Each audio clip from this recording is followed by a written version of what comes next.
While walking around Arkham Asylum or taking a trip down memory lane in Arkham Knight, you might have noticed this symbol. This blacked out creature is all over the Arkham games. It's a small but constantly appearing insignia. But what does it mean? While the exact outline we see in the Arkham games could technically fall under the massive order of Coleoptera, I think that's how you say that, that's about as useful as calling Batman a guy in a costume. It's true, but it doesn't really get us anywhere. Context is what matters here. Where this symbol is placed, how it's framed, and the fact it's appeared in earlier Batman media all point us towards a much more specific conclusion. It's meant to be a beetle. Even that, however, though, is still incredibly broad. Beetle covers everything from harmless garden pests to things that look like they could bench press Bane. If we narrow it down using Arkham's recurring symbolism, there are only two real candidates that make sense: the Scarab and the Rhinoceros Beetle. Both carry weight in the Arkham context for different reasons. The Scarab is historically tied to cycles of death and rebirth, transformation and immortality, themes that Arkham leans into constantly, especially when dealing with identity, legacy, and the idea of becoming something more than you once were. The Rhinoceros Beetle, on the other hand, is all about power and resilience. It's aggressive and built to charge headfirst into conflict, which lines up perfectly with Arkham's fixation on physical dominance, resilience, and characters who weaponize their own bodies. So the ambiguity isn't accidental, and by hovering between these two beetle types, the symbol sits firmly at the intersection of both rebirth and violence. This beetle represents transformation through trauma, emerging from something broken and becoming something harder and more dangerous. To understand the importance of the beetle in context to the Batman world, we need to go back to 1989, at least 16 years before anything else of note happened on planet Earth. 1989 brought us Grant Morrison's and Dave McKean's Arkham Asylum: A Serious House on Serious Earth. This story, apart from being mentioned in just about every single video I even utter the phrase Arkham Asylum in, was our first and most obvious point of reference when it comes to the beetle symbolism. It's early within the cult classic story where beetles begin crawling out of Elizabeth Arkham's mouth. Elizabeth Arkham, the mother of Amadeus, the founder of Arkham Asylum, was suffering from dementia, eventually leading to Amadeus euthanizing her to end her suffering. Arkham Asylum was built on the foundation of being a rehabilitative and safe space for those suffering from all kinds of mental health issues. On the wall in the penitentiary we can see Latin phrases, which all pertain to this false sympathy which leaks from the asylum's walls. It's interesting to note, though, that these quotes, for the most part, all give us some sort of sense of this saviour complex mindset, something which becomes prevalent when we look at one of the first examples of this cycle of rebirth we see in the series, Quincy Sharp. Quincy Sharp becomes enamoured by the Journal of Amadeus Arkham, and eventually, due to some less than savoury characters surrounding him, he comes to believe himself to be the spirit of Amadeus Arkham. He believes he's been reborn as the second coming of the Asylum's father, a strange but obvious sign that Arkham Asylum is probably doing more harm than healing for the people within its boundaries. Quincy believes that he has been put in this position to rid Gotham of its criminals, the same line of thought which eventually put Amadeus in a cell in his own creation. However, Quincy Sharp wasn't the only one seemingly reborn in the walls of the Elizabeth Arkham Asylum, home for the criminally insane. For our other victims, though, we need to look inwards, forwards, and backwards all at the same time, to Batman himself and one of his greatest failures. Arkham Asylum can be nailed down as the point where Batman's crime-fighting career begins tumbling into disarray, which ultimately leads to the Batman being unmasked as Bruce Wayne come Scarecrow's citywide takeover. Poetically, though, this unmasking takes place both in Arkham Asylum and in a room adorned in a beetle symbolism, the Asylum's main hall. The public unmasking is merely the death of the idea that Batman can exist purely as a symbol, something abstract and untouchable. Once his face is known, the myth dies, and what replaces it is something colder and far more unsettling. Batman stops being a man hiding in the shadows, and quite literally, for the first time in his career, becomes the shadow itself. The thing criminals think they see at the end of an alleyway. The presence that doesn't hesitate and doesn't need a name to be feared by the cowardly and superstitious lot that inhabit Gotham. And this transformation doesn't happen in isolation. It happens in a room with two other men who understand rebirth because they've been through it themselves, both within the Asylum's clutches. These are men who were broken down completely before being rebuilt, not symbolically and not theatrically, but through pain and the loss of their former identity, their former selves erased by the passage of time. By placing Bruce alongside them in this moment, it reframes his unmasking as an initiation rather than a defeat. It makes Batman become inducted into a lineup of men who survived destruction of who they were and came out the other side as something more dangerous. However, there is a difference between what happened to the other two and what happens to Bruce. The difference is choice. Bruce walks into this rebirth with his eyes open. He allows Batman to die, letting Gordon take his mask off, so the fear can live on. The others had that choice ripped away from them by Killer Croc and the Joker, respectively. That contrast is the point of this, though. Batman's power has always been control, over himself and over the fear he inspires, but even in Rebirth, he does it all his way. So when he steps back into Gotham after this moment, he isn't a masked vigilante with a compromised secret and a hell of a legal bill anymore.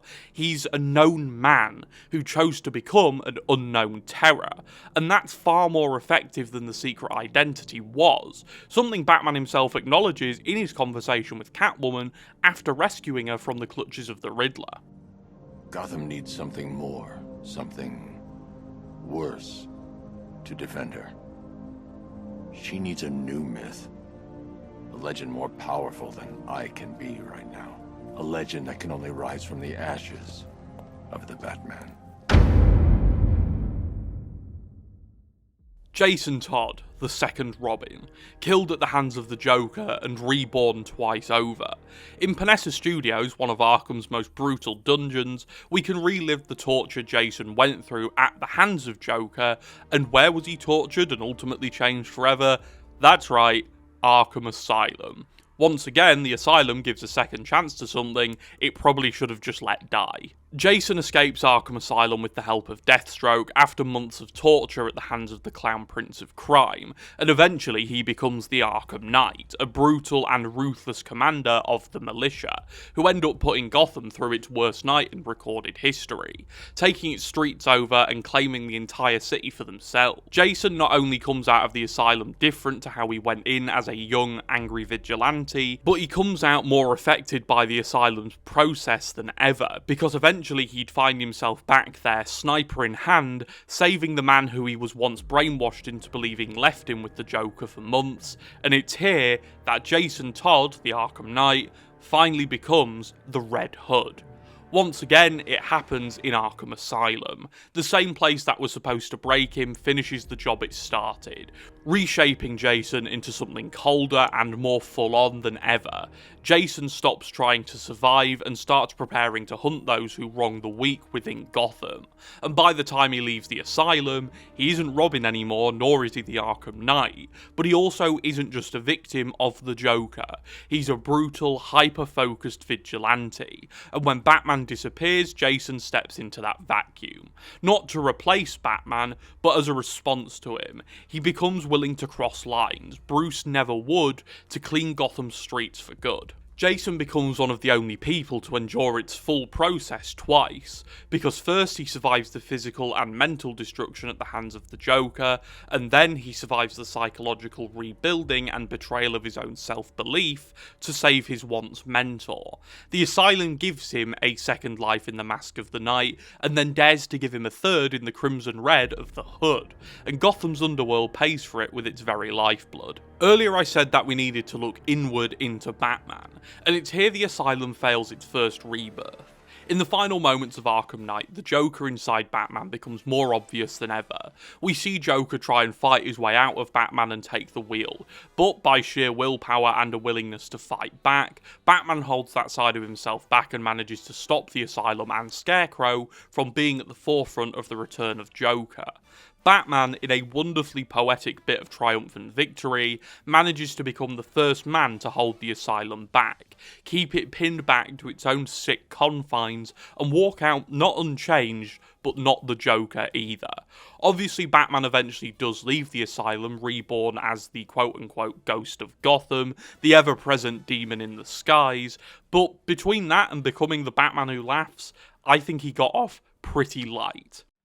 Finally, Scarecrow, our final victim of Arkham's constant cycle of madness and rebirth. Deep in the sewers of the old Arkham family home, Scarecrow fled from the Dark Knight and threatened to drop a sack of his fear toxin in the water, enough to fill the caverns with Batman's darkest fears. But it's within the middle of threatening to ruin the home of Wayland Jones that Killer Croc appears from the water, jumping out of his rest and dragging Crane down below with him. On screen, Batman heads into Croc's lair to obtain some spores to create a Titan cure, but off screen the real horrors begin. The former head of psychiatry at Blackgate Prison is literally torn apart by Croc, and it's only through the grace of whatever benevolent entity lurks within the evil walls of the asylum that Croc gets distracted by Batman, his ultimate prey, and he leaves Crane, broken, torn, and bleeding in the sewers. While Crane was lying there, unable to hold his own jaw onto his face without both hands, he hatched a plot. If he did get out of here alive, he'd take revenge on Batman for putting him here. Broken logic by an even more broken man, I'm sure you'll agree, but what's most interesting is the transformation he'd go through down here. Crane would somehow escape the sewers and eventually Arkham Island, going incognito and leaving cryptic messages for Batman to find in Arkham City. Batman would find one of his hidden labs beneath the deck of a small boat moored just outside the boundaries of the amusement mile, and in here he'd find a thug under the effects of fear toxin, who would eventually wake up, scream, and ultimately succumb to whatever horrendous torture Crane put him through. Crane would eventually crawl back into Gotham's spotlight, barely held together. His skin was stitched on, his posture was twisted, and he had a body that looked less repaired and more thrown together with whatever lurked below Arkham Asylum. What remained of Crane was something bordering on inhuman, sharpened by pain and driven by his obsession to kill the Batman. This is where the symbolism really locks in. The Rhino Beetle and the Scarab both fit him now. Like the Rhino Beetle, Crane is now armoured, not by his body, but by his mind. He's incapable of retreat, because he only has one goal. He's now built to charge straight through whatever stands in his way to achieve his ultimate goal.